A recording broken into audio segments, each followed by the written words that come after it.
Hai, Assalamualaikum dan salam sejahtera semua. Pada hari ini, saya akan menerangkan subtopik yang terakhir dalam bab perniagaan antarabangsa iaitu perlindungan perdagangan antarabangsa.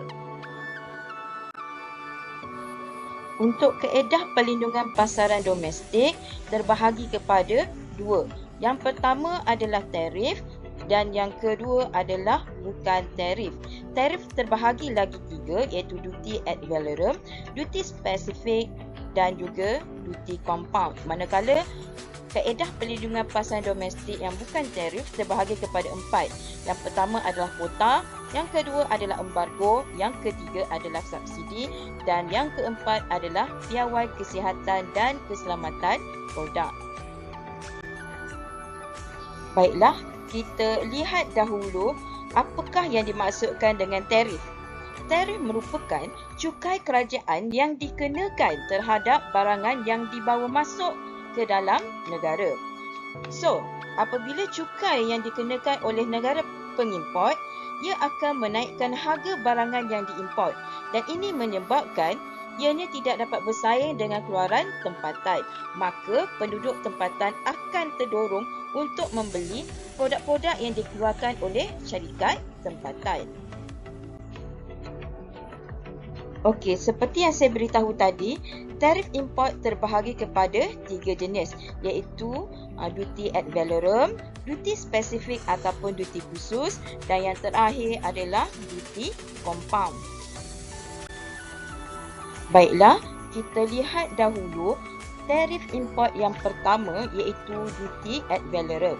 Apakah yang dimaksudkan dengan duty ad valorem? Ianya adalah cukai yang dikenakan berdasarkan peratusan terhadap nilai produk.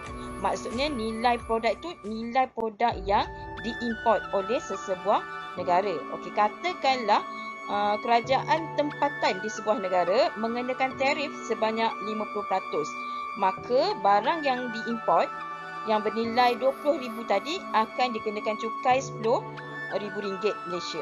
Macam mana dapat RM RM10,000? Okey, RM20,000 ni adalah nilai, okey, nilai barang yang kita import tadi darabkan 50%. So RM20,000 darabkan 50%, so kita dapat RM10,000. Andaikan, okey, kita import nilai barang tu lebih tinggi daripada RM20,000. Katakanlah kita import nilai barang tu adalah RM40,000. So cukai yang dikenakan adalah sebanyak RM20,000. So kita lihat ya, makin tinggi nilai sesuatu barang yang dibawa masuk ataupun barang yang diimport, so menyebabkan cukai yang sesebuah syarikat itu kena bayar adalah tinggi. So bila cukai itu adalah tinggi, maksudnya bayaran cukai kepada kerajaan tersebut adalah tinggi, kerajaan tempatan tadi tinggi, maka dia akan meningkatkan harga barang yang akan dijual kepada penduduk tempatan. So ini akan menyebabkan penduduk tempatan tadi terdorong untuk membeli produk-produk yang dikeluarkan oleh syarikat tempatan. Baik, kita teruskan dengan tarif import yang kedua iaitu duty spesifik ataupun duty khusus. Apakah yang dimaksudkan dengan duty spesifik ataupun duty khusus ini?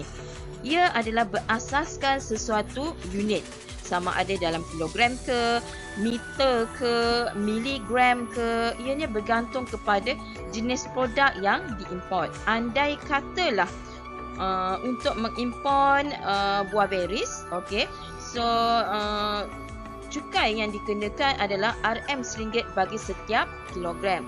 So andai katalah kita import sebanyak 1000 kilogram buah beri, so RM1,000 Malaysia lah kita akan dikenakan cukai. Bagaimana dapat RM1,000 Malaysia? Okey, RM1 tadi darabkan dengan 1000 kilogram yang buah beris diimport, so cukai yang dikenakan adalah RM1,000. Okey, so begitu juga kalau kita tambah bilangan kilogram tadi kepada 20,000 kilogram, so cukai yang perlu dibayar adalah sebanyak RM20,000, iaitu RM1 darabkan dengan 20,000 kilogram, so cukai yang perlu dibayar adalah RM20,000. So apabila cukai yang dikenakan adalah tinggi itu tadi, so mereka akan pindahkan kepada pembelilah. So menyebabkan harga barang ataupun buah beri tadi menjadi mahal. Ini menyebabkan penduduk tempatan, iaitu kita rujuk negara kita lah, Malaysia, akan terdorong untuk membeli buah-buahan tempatan lah seperti rambutan, mangga dan sebagainya tadi, sebab buah-buahan yang diimport tadi telah menjadi mahal. So menyebabkan mereka akan lebih tertarik untuk membeli buah-buahan tempatan yang lebih murah harganya berbanding buah-buahan yang diimport. Okey, baiklah. Kita pergi kepada tarif import yang terakhir, iaitu duty compound. Okey, apakah yang didefinisikan sebagai duty compound? Ia merupakan kombinasi di antara duty ad valorem dengan duty khusus. Instead, dia combine, okey, duty yang saya terangkan yang pertama tadi dengan duty yang kedua tadi ke atas produk yang sama. Andai katalah kita import, kita ni maksudnya syarikat lah, syarikat yang menjadi pengimport beras ya, okey, syarikat pengimport beras. Okey, so maksud ni tadi dia import misalnya RM RM1, okey, RM RM1 adalah kita kata tadi duty khusus tadi ya, duty khusus ataupun spesifik tadi, okey, bagi setiap kg. Okey, andai katalah kita import beras sebanyak 10,000 kg. So jadinya RM RM1 tadi kalikan dengan 10,000 kg beras, so cukai yang dikenakan adalah sebanyak RM RM10,000. Tambah pula 5% duty ad valorem. Ad valorem tu value ataupun nilai beras yang kita bawa masuk tadi, yang kita import tadi. So anda kata duty ad valorem adalah 5% dan nilai beras yang kita import tadi, kita tu syarikat yang mengimport beras tadi, untuk dijual di pasaran tempatan adalah sebanyak 5% darabkanlah dengan RM10,000. So nilai beras tadi katakan RM RM10,000, darabkan dengan 5%. So cukai untuk duty ad valorem menjadi 500. So kita tambahkan tadi RM RM10,000 adalah duty khusus tadi, kita tambahkan dengan duty ad valorem tadi adalah 500. So jumlah cukai kesemuanya adalah RM10,500.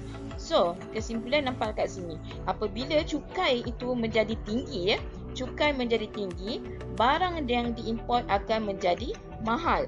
So ini akan menyebabkan penduduk-penduduk tempatan tadi terdorong untuk membeli produk tempatan. Macam contoh tadi, kita ambil contoh beras yang diimport tadi menjadi mahal tadi, okey.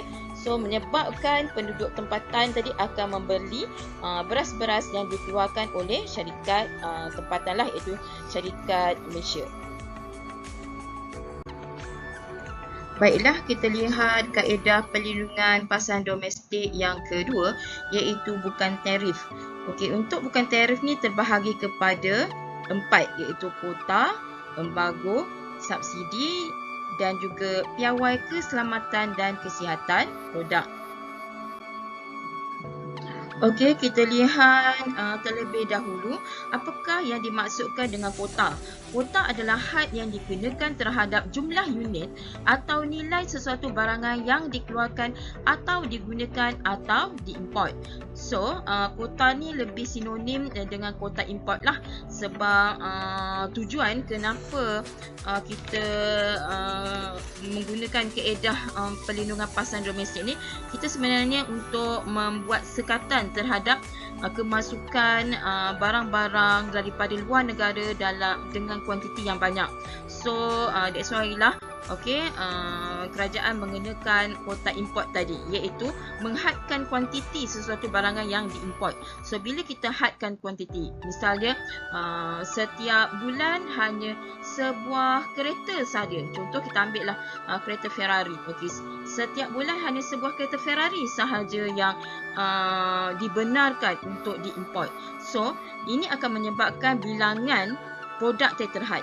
Produk tadi adalah kereta Ferrari tadi, dia terhad dekat pasaran tempatan. So, ini akan menyebabkan pengguna ataupun penduduk tempatan tadi membeli kereta-kereta tempatan, iaitu keluaran daripada Pro 2 ke ataupun keluaran daripada Proton tadi. Okey, yang kedua adalah embargo. Embargo adalah larangan kerajaan secara rasmi untuk mengimport atau mengeksport sesuatu barangan atau perkhidmatan dari atau keluar negara. Maksudnya ni larang terus, tak bagi masuk. So maksudnya dia langsung do not enter. So tak bagi masuk langsung. So ini memang sekat sungguh lah. Contohnya, mungkin produk tersebut dirasakan membahayakan penduduk tempatan. So dia sekat, dia tu menunjukkan kerajaan kita, kerajaan negara kita, dia sekat lah mungkin atas faktor-faktor tertentu. Misalnya suatu ketika dahululah, maksudnya Malaysia pernah mengenakan sekatan ataupun embargo tadi terhadap susu-susu bayi yang diimport daripada China tadi. Kerana apa? Kerana dianggapkan susu tersebut mendatangkan risiko ataupun bahaya kepada bayi di Malaysia ni tadi. Sebabnya mungkin ada bahan-bahan ataupun isi kandungan dia tadi membahayakan bayi tadi. So dia sekat terus. So ini menyebabkan penduduk tempatan tadi membeli susu daripada negara kita sendiri. Maksudnya syarikat yang mengeluarkan susu tadi. Selain daripada itu juga, Malaysia juga pernah melarang untuk mengimport ataupun menyekat daging lembu dari New Zealand pada satu ketika dahulu, iaitu di mana lembu-lembu tersebut dijangkiti penyakit kaki, kuku dan mulut. So bila keadaan itu terjadi, so maksudnya tadi menyebabkan tadi penduduk tempatan tadi lebih terdoronglah untuk membeli daging lembu yang diternak oleh peternak-peternak di Malaysia tadi. So nampak tak kat situ? Secara tak langsung dia telah pelindungan ini sebab nak lindung siapa? Untuk lindung industri tempatan ataupun domestik tadi dengan dia menyekat kemasukan daripada barang luar negara.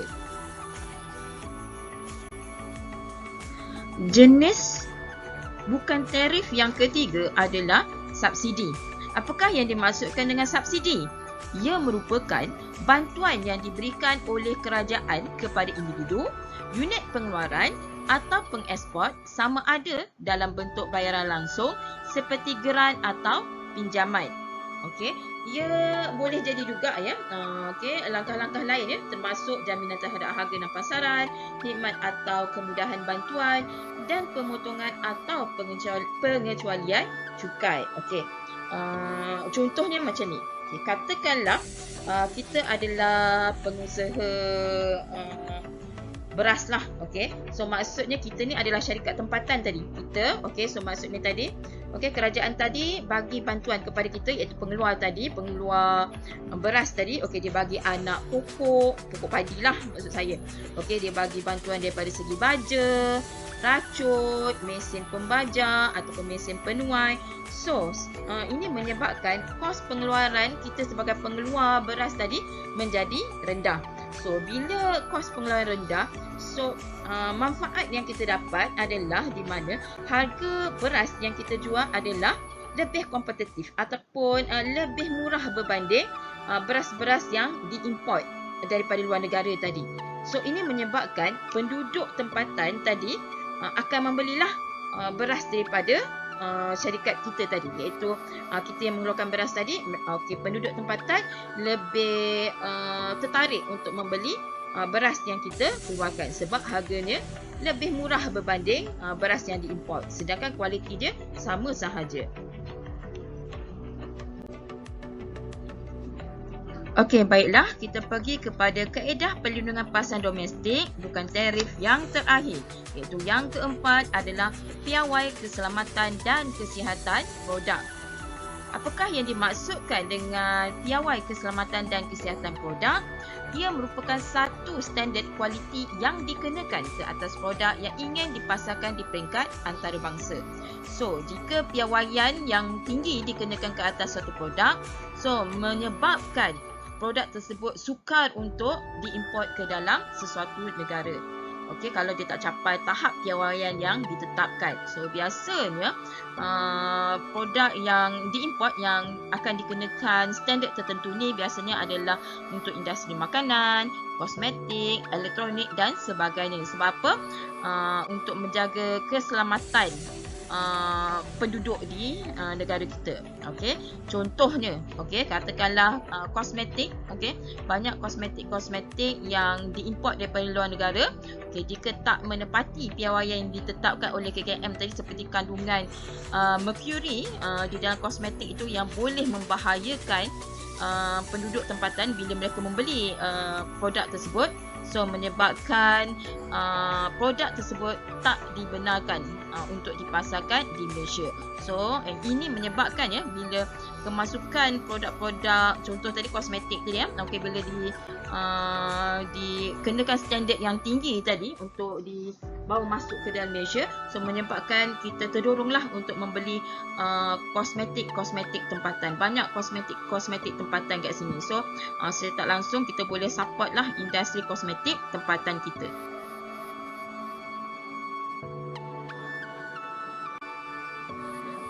Maka berakhirlah sudah untuk bab perniagaan antarabangsa. Sekian, terima kasih.